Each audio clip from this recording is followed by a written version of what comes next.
I was going to post today on divide and conquer, but after I wrote my text and all, I went out for a walk with my dogs, and I decided come together is a better theme than divide and conquer, and I'll tell you why towards the end of this. So let's start off with where I got all this thinking from today. I was reading an article in the Atlantic magazine, and a guy had taken the time to chronicle Hitler's rise to power. The oligarchs that they had back then, and Hitler's ability to speak well to a crowd and those types of things. And as I read this, I see these notable similarities. And I mean, they're almost eerily similar. And this isn't going to be a post about, oh, Trump is Hitler, because he's not. This isn't what that it's about. It's about how does someone like Trump, who doesn't read, has a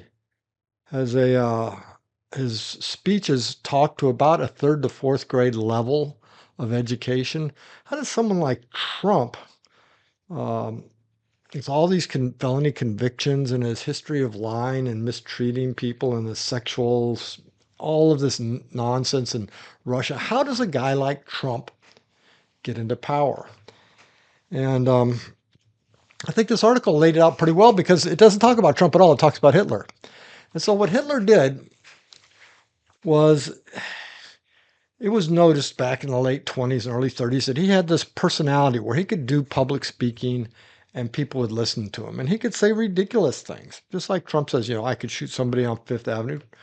Hitler would say things like, privatization, private ownership won't work in a democracy. He would just say these things. And he was such a personality that people would believe him. So he had these followers and he had these ideas, but what he didn't have was money.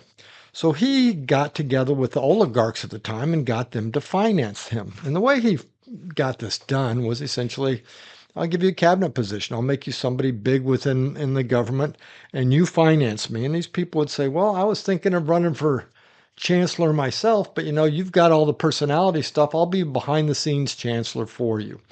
And so the oligarchs would give Hitler money, and he rose to power through his personality and his unlimited financial resources. And this feels a lot like Trump, and you could throw Musk in there, but there's a lot of, look at how many billionaires were supporting Trump during his inauguration. They're all just lined up there. They're not lined up there because they think Trump is a great guy. We all know who Trump is. They're lined up there because it benefits them to line up there. Okay. He's not their buddy, but he benefits them. They will be in a position of power, or he will pass some type of legislation where they benefit. So that's why they're there. So it's very similar. He has the personality, the speaking ability, the salesmanship. They have the money. We bring these things together. And Musk, I pick him out because he's the most obvious guy that used his money to help Trump get into position. And in return, Trump gives Musk this huge stage where Musk can stand up and beat his chest. I can't imagine what he's after. He's spending tons of money, but I guess the money doesn't mean a lot to him. But he gets a chance to have power and some authority and some attention. So Musk and Trump kind of mirrored what happened with Hitler in the early days. So that's one of the things that struck me about this article. But the second thing I thought was more important, and it talked about how the people on the that were supporting Hitler, what they would do is they owned a lot of the media empires, and what they would do is they would publish stories designed to divide the population. Okay, many of the stories were made up, many of them were exaggerated, and many of them were true, but the whole goal was to divide the population. And the reason they divide the population is because they wanted to hollow out the center when it comes to thought. They wanted people to think, I belong to the right or the left or the tall or the short, whatever it is. I belong to that team over there. You belong to that team over there. And the greater the gap between these two teams, the less likely it is that these two teams are going to get together and compromise and work things out. And that's what one of these key goals was back in Hitler's time, and that's exactly what we're seeing now. Is that the all these things that were published, the DEI and race stuff and LGBT stuff and the abortion stuff. All of these things are important issues, but there are they so they but the only reason they're brought up today is because you have to choose a side. There's a single issue here, abortion, you're for it, go over there, you're against it, you go over there. And we'll just keep doing that until everybody's divided, because when you're divided, you're not together. And when you're together, we can't control you, but when you're divided, we can control you. So the idea is to keep the population separated. And so I'm out walking my dogs thinking about this, and I thought, I have a friend that's a libertarian. I've got some friends that are Trumpers. I'm not a Trump guy. And anyway, what I've done in recent months is we would get together and I'd say, "What do you think about this DEI stuff?" And they go, "Well, we shouldn't be giving jobs to people just because of their race." I said, "Well, I agree with that.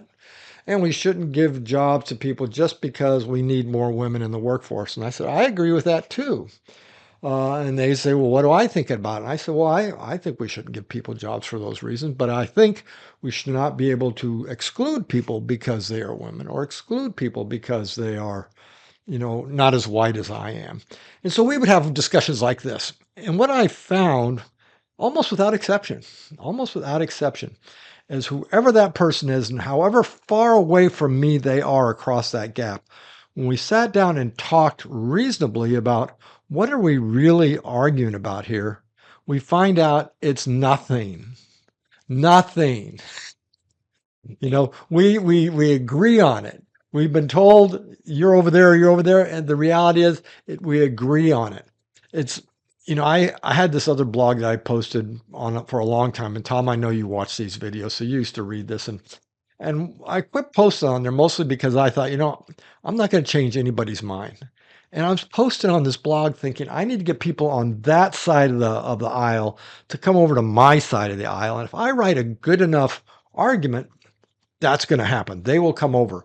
And after years of doing this, I think if I round up, the most people I ever got to change their mind and to join me is zero. I never convinced anybody to say I'm no longer right or I'm no longer left. I'm with Jim. So I'm beating my head against the rock. And why? Because I think that my side is right. What I've decided is I'm going to start trumpeting the idea that we find that middle ground and not, okay, you give up on abortion and I'll give up on the lesbian thing. I'm not thinking that. I'm thinking, let's talk about abortion. What are our concerns? And are we concerned about the life? Are we concerned about how we're going to take care of this baby afterwards? Are we concerned about the mom? Are we concerned about the Bible? What are the things? And let's talk about it. And when we talk about these things, we find out that gap is just minuscule. Okay. And so that's what I think I'm going to start doing with some of these blog posts. I mean, I can't help it when I have to post things about, I got to post a blog about Trump's clown car cabinets and all that kind of stuff. But in the end, I want to encourage us. I want to come up with a way to encourage us all to find that common ground. Find somebody and don't be afraid to talk politics because politics is so important to us.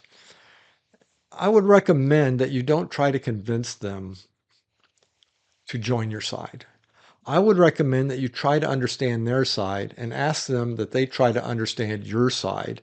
And as you talk about it and more deep and probe deeper, you're going to be surprised. You're going to find out that we are all in favor of the same things.